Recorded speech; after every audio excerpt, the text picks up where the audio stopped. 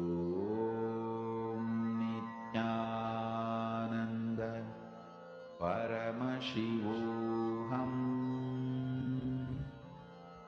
ॐ नित्यानन्द परमशिवोऽहम् I request all the participants, everyone of you, to share. How many of you have परमशि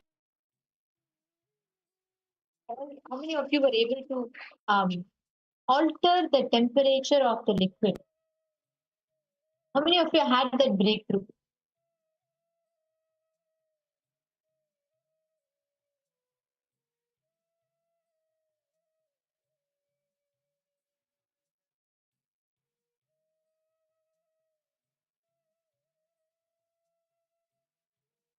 Oh, Rogelio has manifested.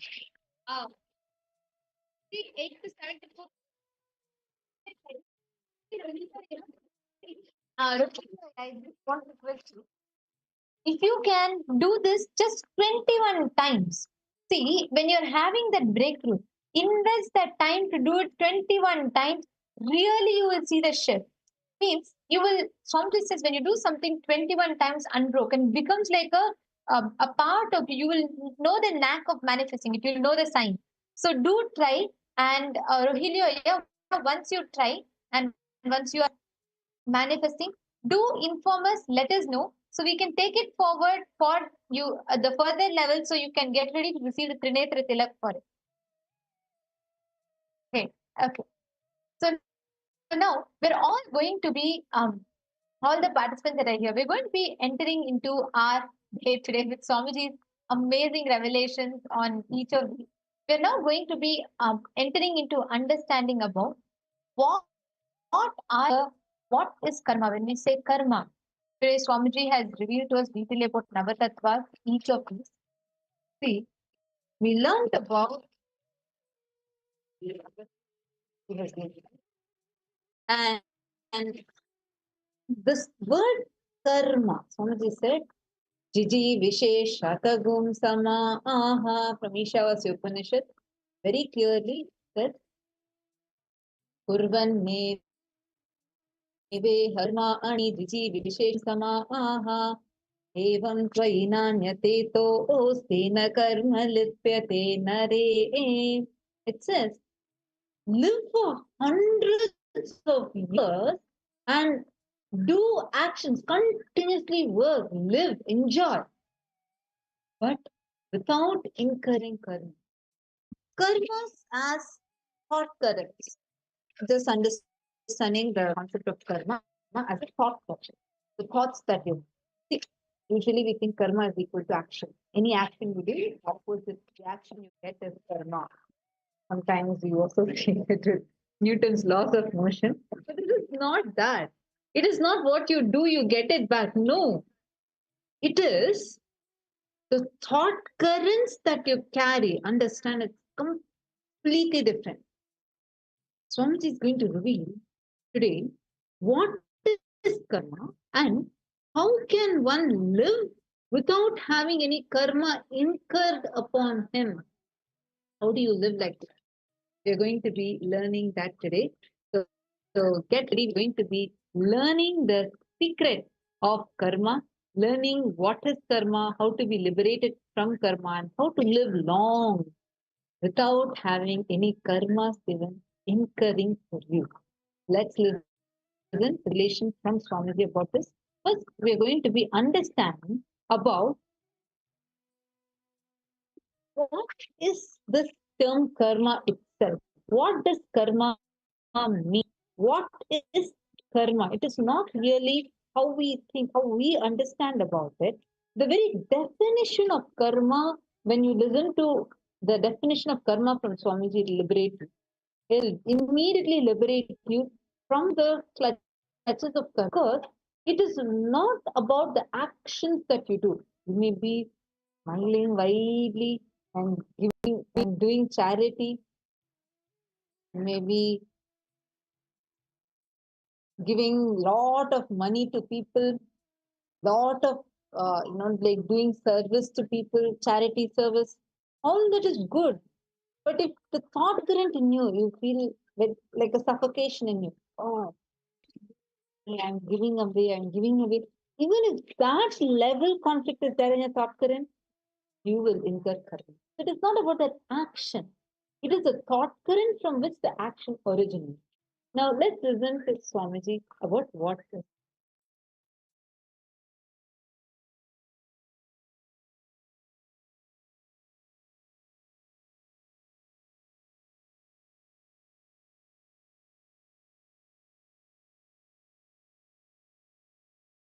Any idea you have, thought current you have, thought pattern you have, which is not bringing health in you, is karma. Wealth, any thought current, any thought pattern you have, which is not bringing wealth, what you want to cause as your reality in your life is anything which is not letting you cause your reality. The stuck thought current which is not causing your reality is karma. Understand? It can be in the field of your relationships, in the field of your wants, in the field of your needs, in the field of your contentment, in the field of your completion, whatever may be the field, in any field, the thought current in which you are stuck, thought pattern in which you are stuck is karma. Listen. It may be a beautiful, profound, logically convincing theory which you read in a great spiritual book or heard from a great spiritual teacher. Anything which is not liberating you, anything in which you are stuck is karma. Please understand. You might have heard those theory, those belief, those truth from whoever it may be. You might have heard. You might have been thinking. You might have been analyzing. You might have read. You might have been internalizing. Any thought current which is not letting you cause your reality is karma.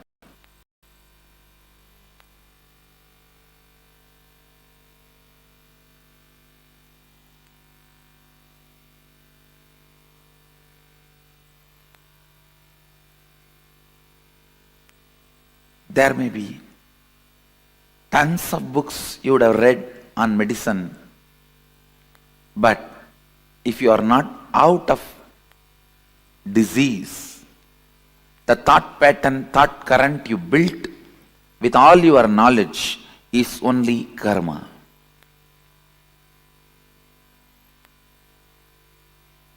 There may be tons of life solutions for every situations you may know, like completion with yourself, completion with others, authenticity, integrity, responsibility, enriching, listening. There may be tons of concepts you heard to cause your reality, but if it has not started happening, it is only karma for you. Listen.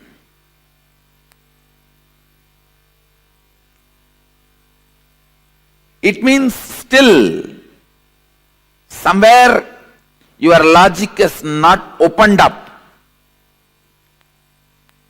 Any thought current which makes you feel stuck suffocating, caught is karma.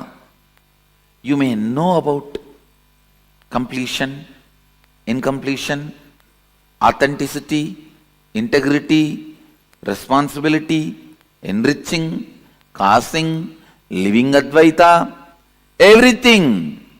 You might have heard all those concepts, enjoyed them logically, but if you are still stuck with some thought pattern which again and again brings you back to the same state, if you have not caused your reality, be very clear, all these thought trends and thought currents and definitions, everything is just karma for you.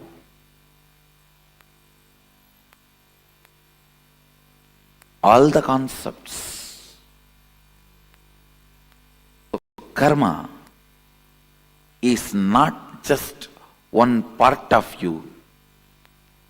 It is the whole net on which you are bound.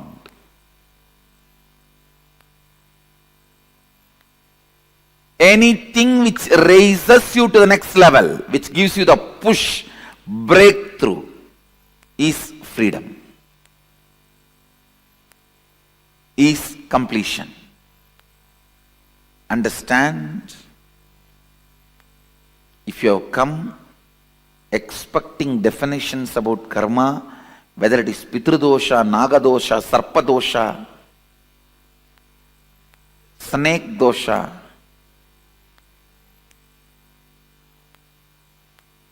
what is karma? You are wrong. Listen. Any thought current or pattern, thought pattern in which you are stuck, your reality is not caused, is karma. Any thought current, thought pattern which gives you a breakthrough, push to the next level of your reality, which is making you cause your reality, is liberation. Is understanding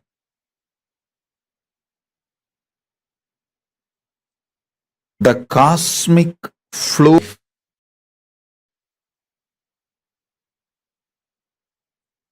like karma,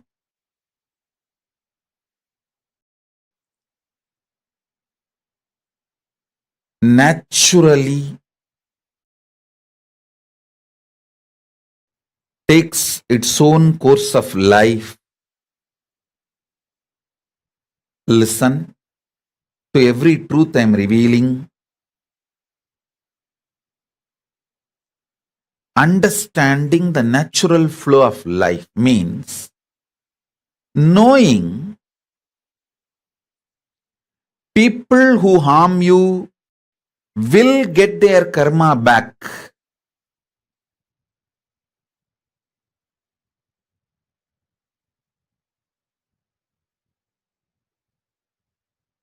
People who support you will get their punya back.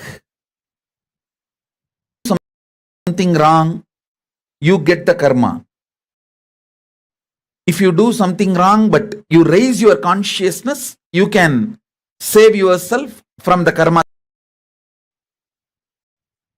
Understanding these few basic principles takes away tiredness, boredom, decision fatigue from your head. Listen, decision fatigue is nothing but cherished revenge, frustration by coming to a conclusion, world is not fair. Listen, when you feel world is not fair, you block the flow of energy through you. You block your Shakti. you fall into frustration. Naturally, that leads to fatigue. Understanding world is just dharmic. Having simple eyes to see how the karma comes back, how no from good or bad, understanding this basic truth, all decision fatigue, frustration, anger about life, vengeance you cherish about people and life, known, all that just taken away. You become a free channel for energy to flow.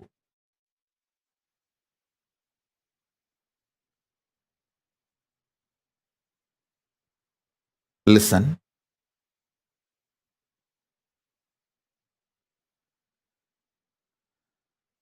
Knowing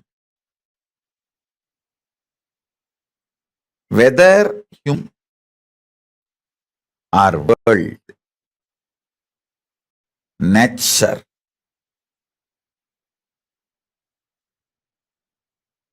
everything known and unknown flows as per dharma.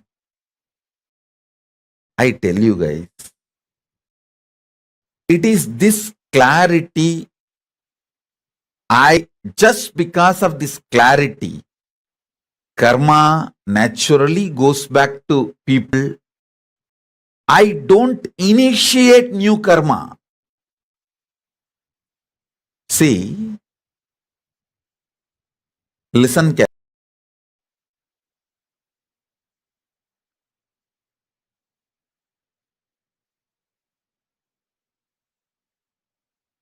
This is one of the biggest, all those so-called logical brains. People try to tell, maybe, see, when I tell them, hey, don't kill the goat and eat, next the goat will come as a human being and kill you and eat. They say, maybe Swamiji, last Janma, the goat killed me and ate. That is why now I am killing the goat and eating. Stop initiating new karma. Then you will be awakened. You will have the Shakti to see the flow of whole life. Stop this justification for initiating new karma. Listen carefully.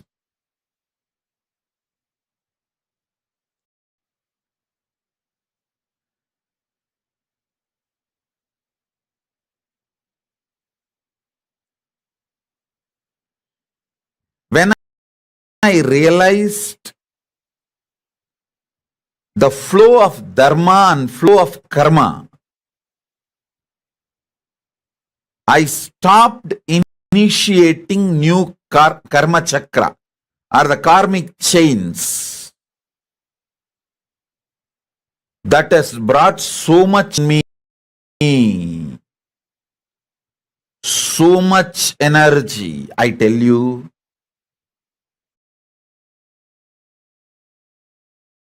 every time I start having larger visualization, larger plans, larger work. Every time when people try to hit me, persecute me, I flare up and become larger than their imagination.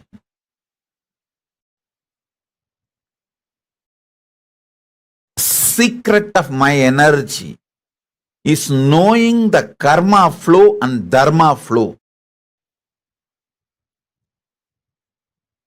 I just know you don't need to initiate anything to take revenge on people. Initiate, focus everything to protect you and creatively contributing. That's all. You protect yourself. For that, you can do everything. And go on contributing creatively.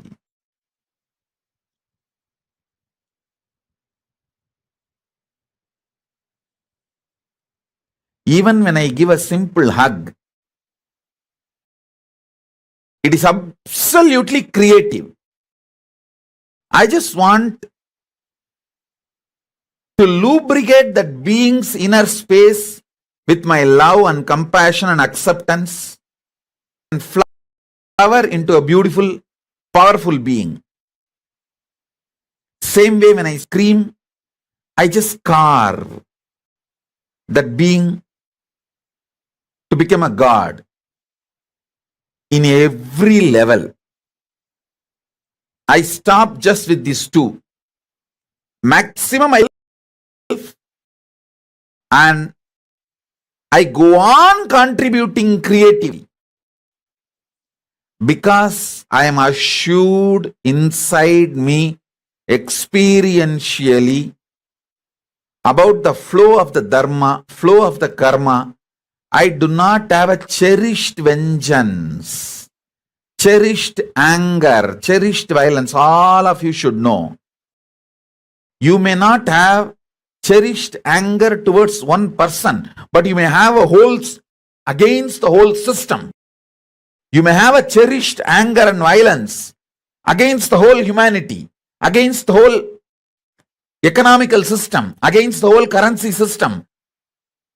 When you cherish the anger against the whole system, or the organization you are working for, or the career you are doing, or the clients you are having, you may have anger towards the whole system. Even that gets you decision fatigue.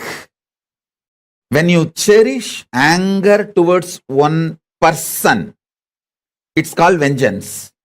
When you cherish towards unknown system, it's called frustration. Vengeance and frustration both brings decision fatigue in you.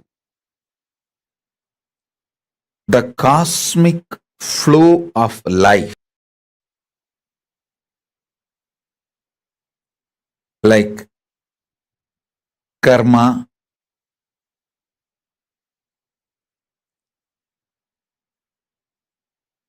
naturally takes its own course of life. Listen to every truth I am revealing. Understand natural flow of life means knowing people who harm you will get their karma back.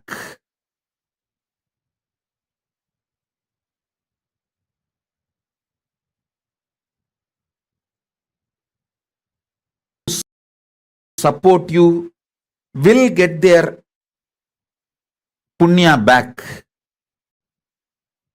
If you do something wrong, you get the karma. If you do something wrong but you raise your consciousness, you can save yourself from the karma coming back. Understanding these few basic principles takes away tiredness, boredom, decision fatigue from your head. Listen, decision fatigue is nothing but cherished revenge and frustration by coming to a conclusion, world is not fair. Listen, when you feel world is not fair, you block the flow of energy through you. You block your Shakti. You fall into frustration. Naturally, that leads to decision fatigue. understanding world is just dharmic. Simple eyes to see how the karma comes back, how nobody can escape from good or bad. Understanding this basic truth takes away all decision fatigue, frustration, anger about life, vengeance you cherish about people and life, known, unknown, all that just taken away. You become a free channel for energy to flow.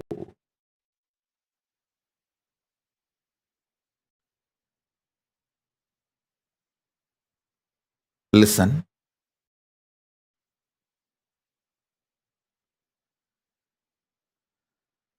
Knowing whether human society or world, nature,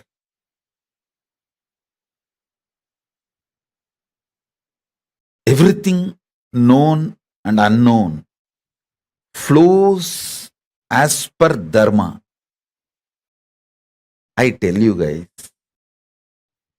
it is this clarity. Just because of this clarity, karma naturally goes.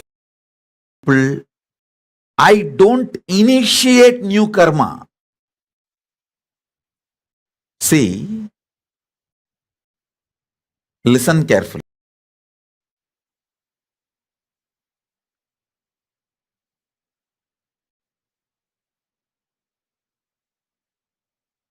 This is one of the biggest confusion. All those so-called logical brains. People try to tell, maybe, see, when I tell them, hey, don't kill the goat and eat, next janma, the goat will come as a human being and kill you and eat. They say, maybe Swamiji, last janma, the goat killed me and ate. That is why now I am killing the goat and eating. Stop initiating new karma. Then your Kundalini will be awakened. You will have the Shakti to see the flow of whole life. Stop this idiotic justification for initiating new karma. Listen carefully.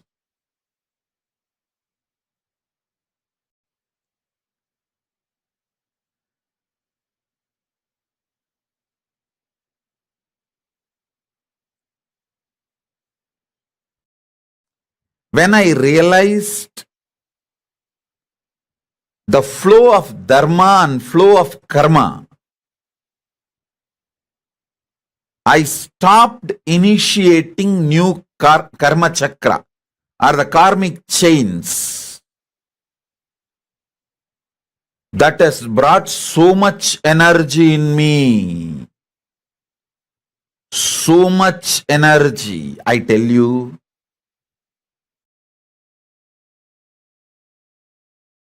Every time I start having larger visualization, larger work. Every time when people try to hit me, persecute me, I flare up and become larger than their imagination.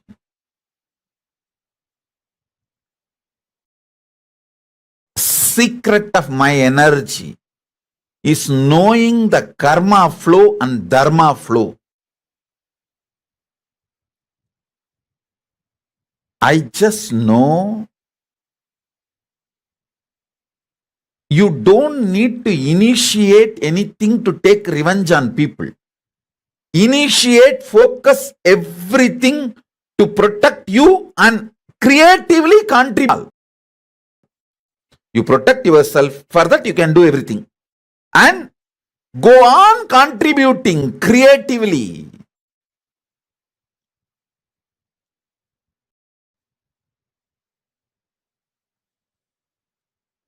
Even when I give a simple hug, it is absurd. I just want to lubricate that being's inner space with my love and compassion and acceptance so it can flower into a beautiful, powerful being. Same way when I scream, I just carve to become a god in every level. I stop just with these two. Protect myself and I go on contributing creatively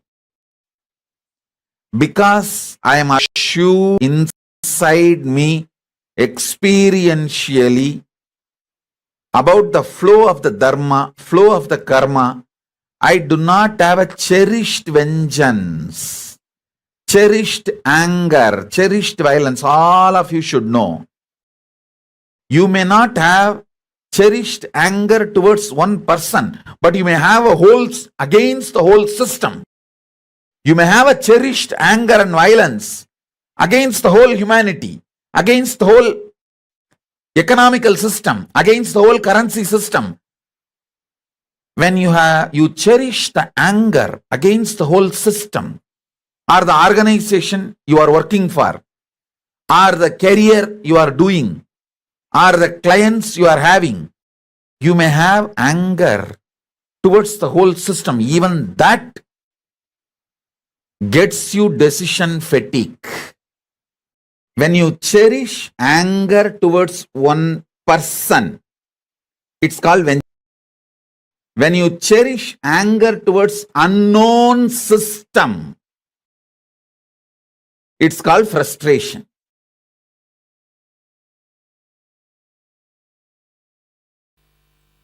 The thought pattern which you don't enjoy, which you already feel it is outdated, and which is constantly suffocating you, shrinking you, is sanjita karma. And the thought pattern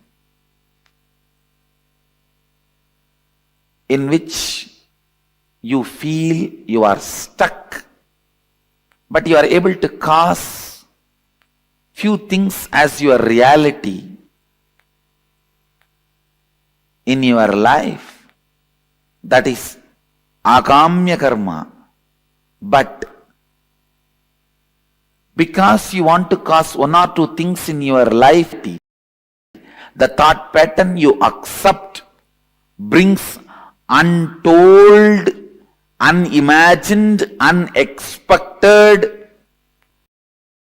bondages, side effects, after effects in your life. That is called agamya. Listen. Husband is a person who stands by you during all the troubles, sufferings, pains, which will not be there in your life if he is not there.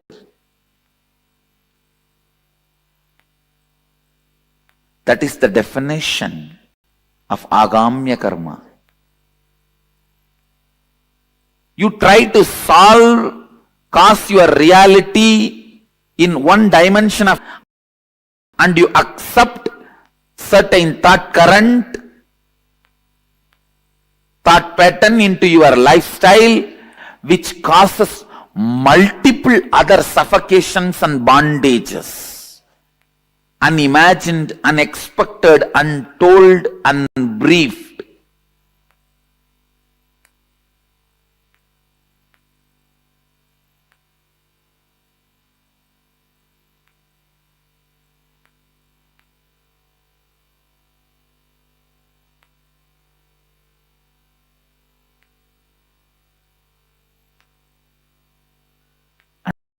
Understand?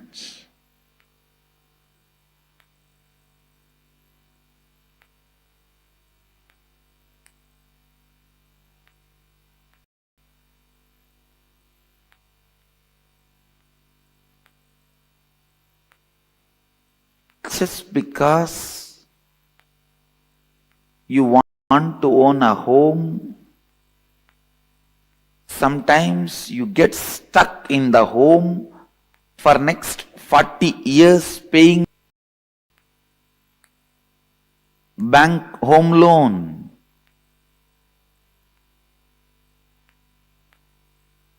You want, that's the reality you want to cause. But when you cause that reality, the thought accept and assume on you,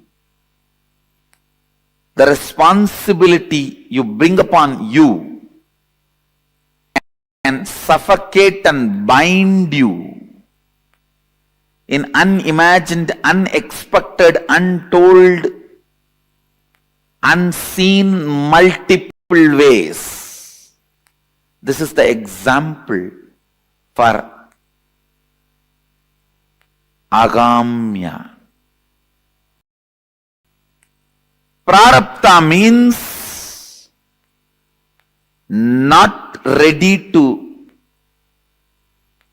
allow either the outdated, suffocating thought pattern or the thought pattern which causes your reality partially, deciding boldly to go on renouncing any thought current, thought pattern, expect them that they are not going to cause your reality completely. If you go on discarding, the discarding will become a lifestyle. That discarding thought pattern, thought trend, thought current is prarabdha.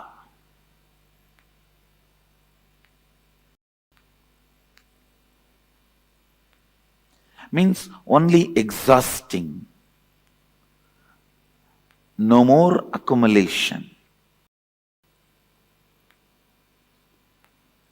Waking up to the reality. Any thought current, any thought trend cannot cause all my realities as reality.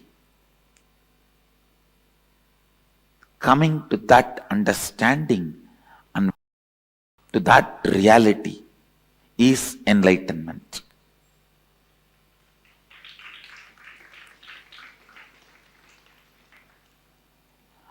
Not ready to be stuck in any thought current is the liberated thinking current. Not revere, honor any thought current is liberated thinking current. Not ready to honor, revere any thought current is completion. Not ready to honor, accept, revere any thought current is perpetual completion. Not ready to accept any thought current as a lifestyle is perpetual completion.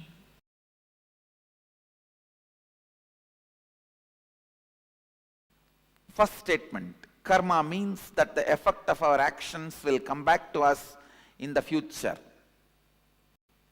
Myth. Karma means the effect of your thought currents will come back to you in the future. Till you complete. That's the reality. Karma means that the effect of our actions will come back to us in the future is a myth. There is no CCTV recording going on in the cosmos where your actions will be bringing suffering to you in the future. No. But your thought currents will be bringing the results in the future. There is audio recording going on in the cosmos, not video recording.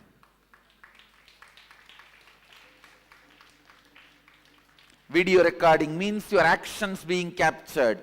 Audio recording means your thought current captured.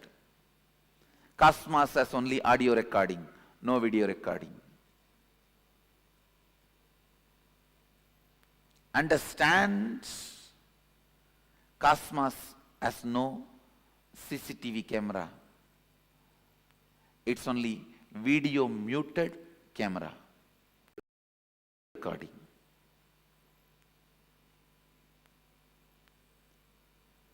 A video recording getting punished is a cheap, childish. God is not interested in that game. God is not playing the game of the judge. And there is no such thing as you will be judged, weighed based on your actions. Childish, too childish, immature. If God is supposed to do the job, you don't need God. You have enough men who can just analyze the CCTV footage of your life and pass the judgment, whatever is required. Understand, because your organ of seeing is impacting you so much than the organ of listening, you think cosmos also judges based on the action. No. Only the thought current comes back as karma, not the action current.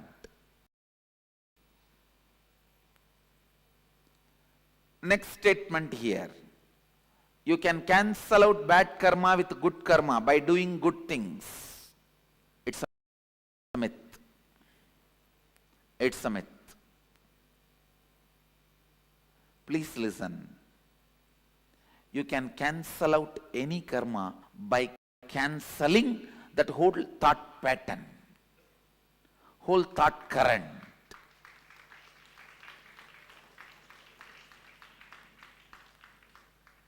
If you are not able to give up even one small parts of your thought current and cause even parts of your reality karma, if you are able to break and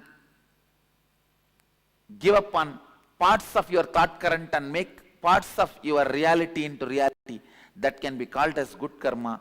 If you are able to break the whole thought current and go beyond that thought trend, it is called completion.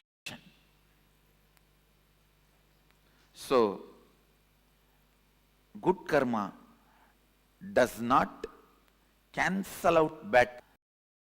Cancelling out happens only when you break from the whole thought current. The next statement. Same action by different people will have different karmic effect. Yes, it's reality. Because the action is not responsible for the karma. It is the thought current behind the action is responsible. Understand cosmos as continuous audio recording but not video recording. This statement, this truth will clear tons of your questions about karma.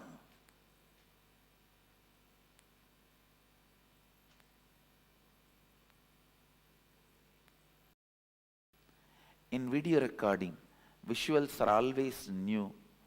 In audio recording, it is always a single flow. Please understand.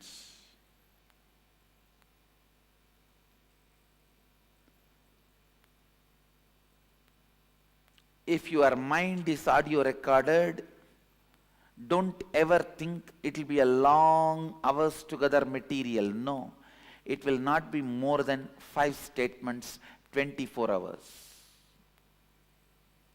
The same 5 statements is getting repeated in the old stupid gramophone in different ways of getting stuck.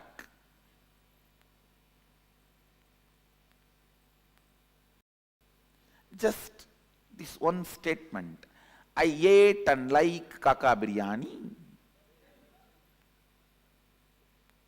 I ate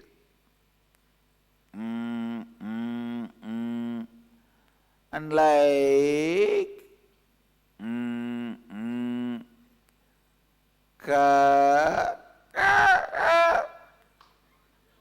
biryani.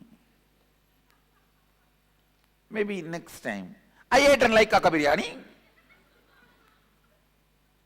Maybe the third time, I ate and like biryani. I ate and like kaka biryani.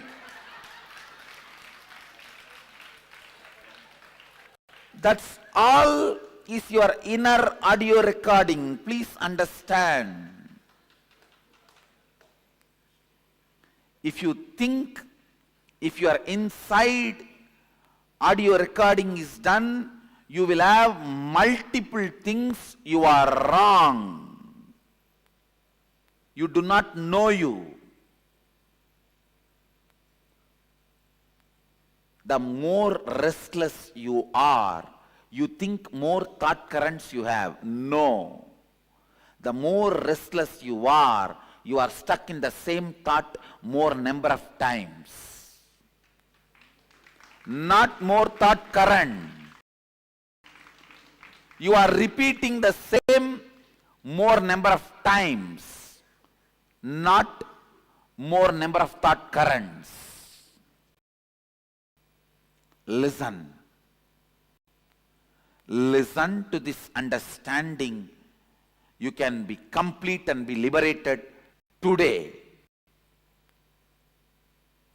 Internalize this truth.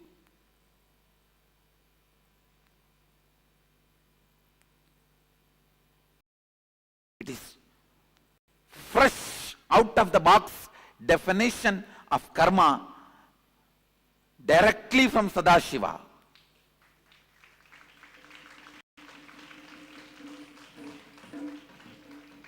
Remember this one truth. Your life has no video recording. It only has audio recording. Your actions do not count. Your thought current counts.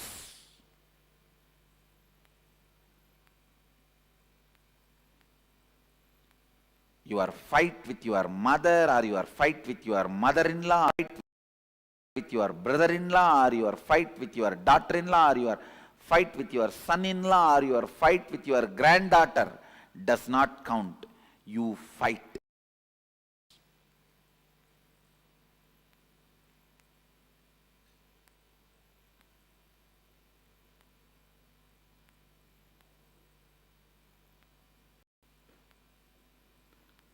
Same action by different people will have different karmic effect.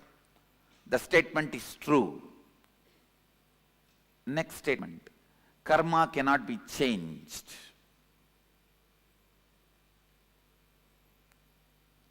You may be thinking, I am going to say this statement is myth. I am saying truth. Karma cannot be changed. It can only be discarded. It cannot be changed. It can only be discarded. Understand thought current of fight, thought pattern of fight. If you pick up, you can never see peace. It cannot be changed. Alter the effect, side effect, the associate thought currents, the friend, neighbor of this thought current. They come with Anga, Avarana, Parsha Devatas. If Mahadeva comes, Nandi will come. Devi will come. Ganesha will come. Kartikeya will come. With Ganesha is rat will come. With Kartikeya is peacock will come. With Devi is our lion will come.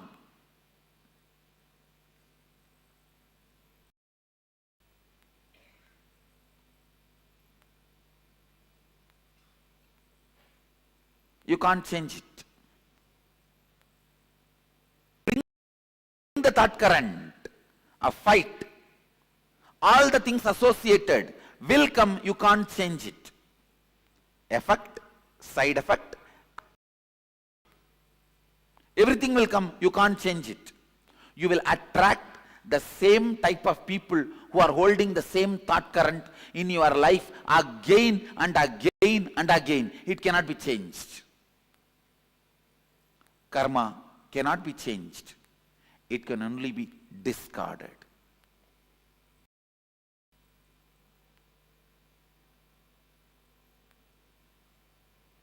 The good news I have for you is karma cannot be changed. The great news I have for you is karma can be discarded.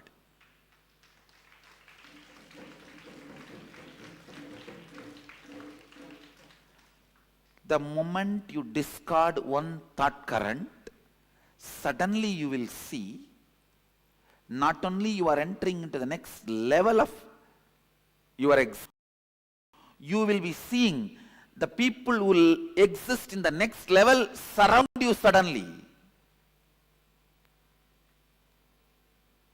It is literally like Indian movies, how the moment you fall in love, the scene changes. The dry land around you becomes a green grass bed, and the electric pole around which you are standing and talking in your stupid cell phone becomes a great Devadaru tree, and the dog which is pissing around that electric pole becomes a cute pet Pomeranian, and you just run around the tree.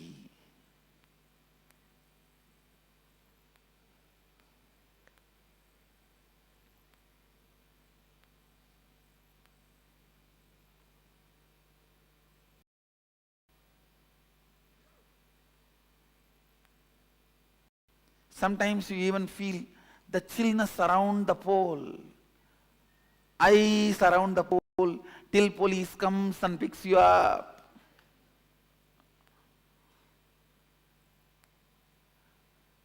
If you are just running around, what else do you expect?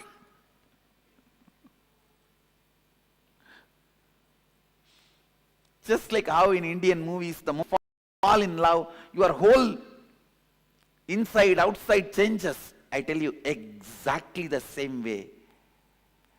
When you complete even with one thought current, the whole thing suddenly around you will change.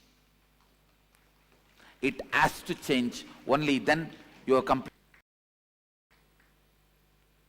Your friends in reality and your friends list in Facebook. Your likes in reality and your likes in Facebook. You are right, wrong, good, bad, everything suddenly will change.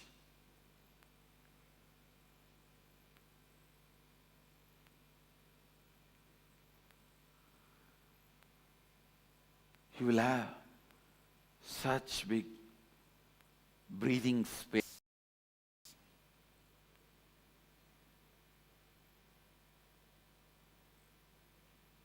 You will have that breather.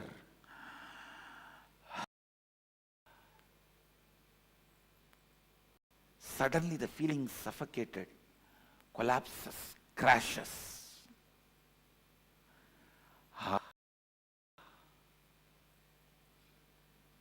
That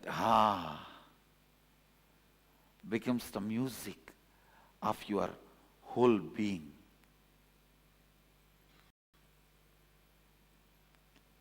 Whenever the becomes the music of your whole being, you are tasting completion. You are tasting completion. Next statement. I will not accumulate karma if I do nothing. Do I accumulate karma through action, or do I burn karma through action? This statement, I will not accumulate karma if I do nothing, is a myth. Listen. Because there is no such thing as doing nothing.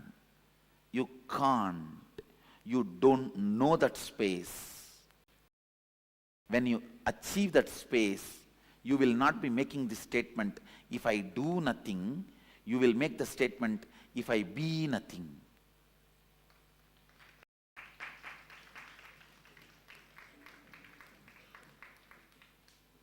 You can never be doing nothing if you are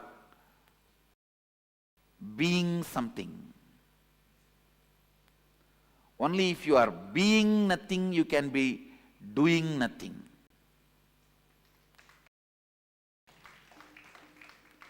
So there is no such thing as doing nothing.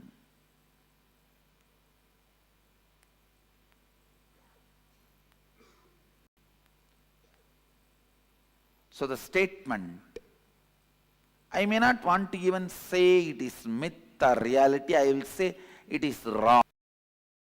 The statement is wrong. If you make the statement, I will not accumulate karma if I be nothing, it is reality. If you make the statement, I will not accumulate karma if I do nothing, is mistake statement.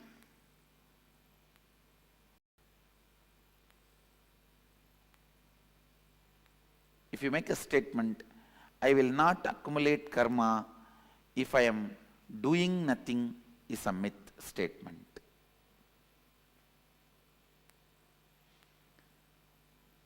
Next line, do I accumulate karma through action or do I burn karma through action? Understand?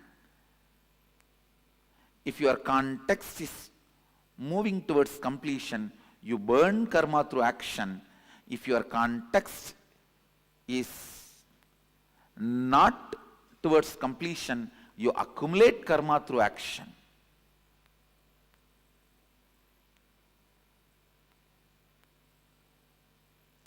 Whether you burn karma through action or accumulate karma through action is dependent on how you hold you, the context you set for you.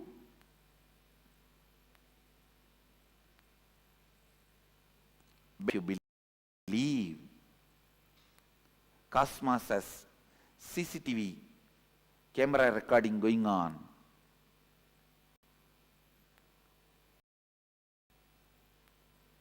you will be accumulating karma by action, because that kind of a faith will lead to that kind of a thought current and action flow. But if you understand, it has no CCTV footage recording going on, it has only internal chip recording the audio, you will exhaust your karma through your action, because you know where you need to work is the thought current you are having, not the action trend you are doing. The struggle is to be done to wake up early morning 4:30. The struggle is supposed to be done to break the lazy thought current and boredom thought pattern.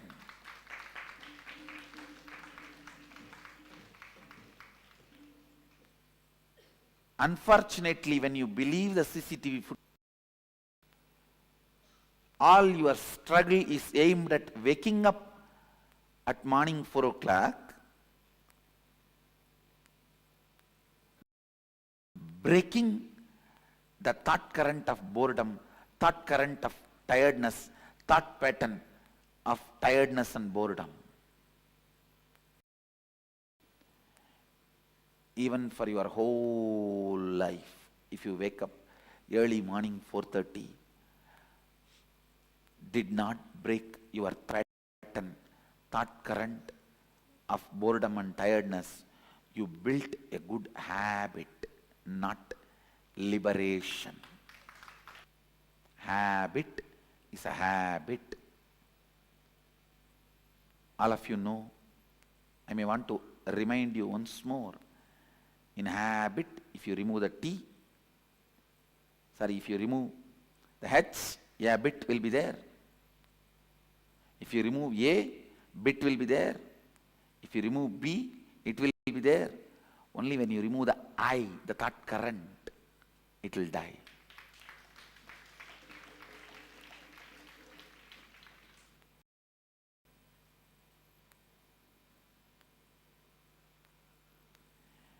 Even if you work whole day in Microsoft, did not complete with that thought current of feeling bored and tired, understand, you will just feel stuck and feel exploited, sucked and die by 45. After 45, if something is left in your body, that may be much worse than death.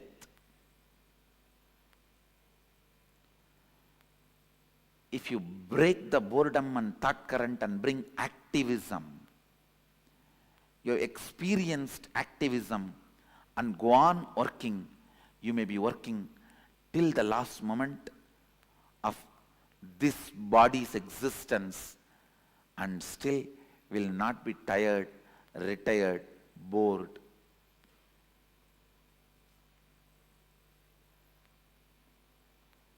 If you are bored, bore yourself and your thought current. If you are bored, bore the thought current of feeling bored.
in a very detailed manner, Swamiji is revealing to all of us about what is karma. Karma is a thought current that you vibrate with. Karma is a thought current that you cherish. What you cherish within you, what you cherish inside of you. The thought current that you vibrate with is karma. Swamiji very beautifully revealed to all of us. If you just understand how karma happens, what creates the karma. When we say karma, what is karma? This is such an important and a very, very powerful truth that Swamiji is reading to us. And if you just understand this, right, if you cognize one truth, the thought currents, the feelings stuck in you will simply break and you will actually start manifesting the most phenomenal aspect of you. You will start manifesting all the areas where you are stuck. You will have a breakthrough in that.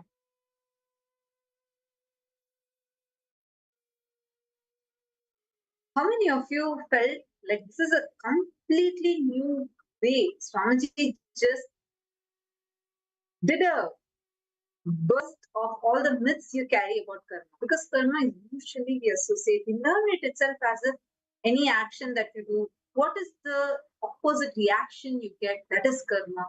No, Cosmos is not having video recording. It does not have CCTV camera. Has the audio recording every thought current that you are carrying inside. And for this purpose, it does not need to have a large storage because we do not have so many thought currents. We only have up to 5 thought currents. From those thought currents, we have different patterns, different thoughts. Understand any thought current, suffocating thought pattern, suffocating thought trend you are stuck in, which is not letting you pass your reality, is karma. Give you all a simple example. How many of you are understanding this so far? How many of you are with us? Can I request all the participants to post here in chat if you are with us? Ma Tanja Devarne, Mahishana Priyatmananda, Alicia. How many of you are understanding this?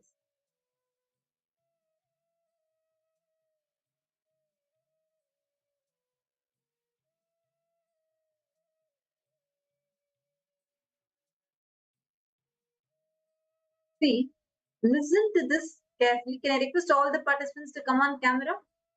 Now, sometimes, how many of you here face situations where, for example, you are stuck in your aspect of money, like wealth manifestation, or you're stuck in the aspect of your health? Can I request each of you to please post here? How many of you see that there are areas of your life where you're stuck, feeling suffocated? Please take a moment and post. See, listen to this carefully. In these aspects of your life, wherever you feel stuck, suffocated in, these are karmas. For example, you may be having a strong resistance or an anger towards life. You feel every time people are there to only put you down. If this is a thought current that you carry deep inside of you, it may not be an outwardly thing that you're telling others, but deeply inside of you, then you look at life itself only from that cognition, that thought current. So what will happen? Every time you'll blame life, saying because of this, so and so things, life is not manifesting the way I want. Things are not happening the way I want. And you will always feel, even when opportunities are presented for you, because you're already stuck in this thought current, suffocating, you yourself put yourself down. How many of you are understanding this? Now, each of us need to start identifying the areas where we are stuck. All the suffocating thought patterns, thought currents where you are stuck. Actually identify in your life. Anything which brings powerlessness in you. Anything which makes you feel stuck is your karma. all thought currents, lifestyle where you are stuck, you're feeling suffocation in you, is karma. Actually, take a few minutes. Pen down the areas in your life where you are stuck. Take a few minutes, request all the participants to do this. Please take a few minutes, pen down all the different areas where you are stuck at.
Hope all of you.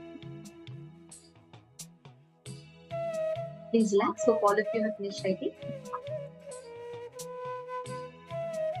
Now, the only thing that you need to do, what you need from yours, is in each of these places where you are stuck, decide to discard these thought currents, and for each of the suffocating thought current that you have, sit and do the completion consciously.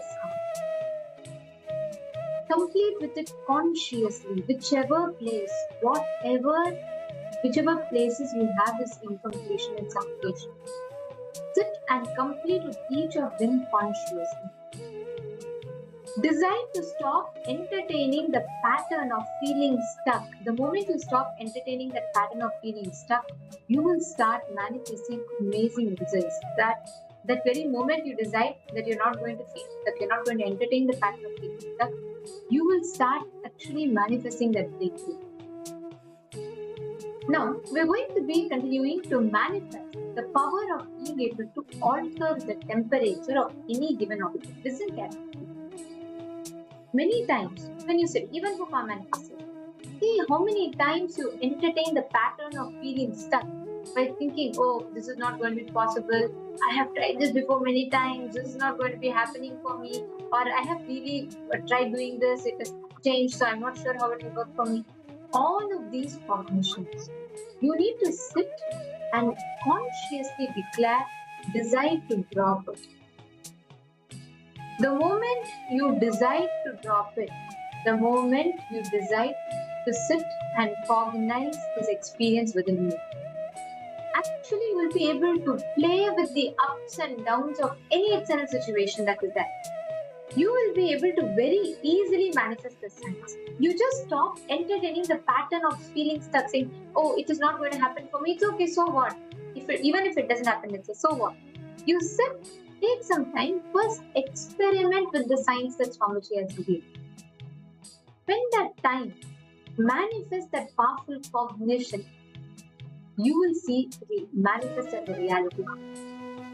Can I request all of you to once again bring a glass of water? And please bring a thermometer. Before you begin manifesting, measure the existing temperature of the thermometer and connect to Swamiji intensely, chant the Mahavakya, and you're going to be sitting with this understanding of not entertaining any feeling stuck pattern in you. And with that cognition, sit and operate. You will just be able to change the temperature, increase the temperature of the liquid that is in front of you. Please sit straight, chant the Mahavakya.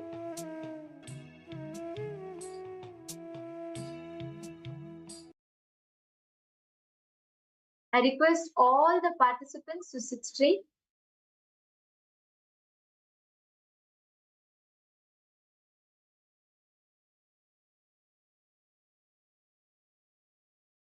Nithyananda Paramashivoham Om Nithyananda Paramashivoham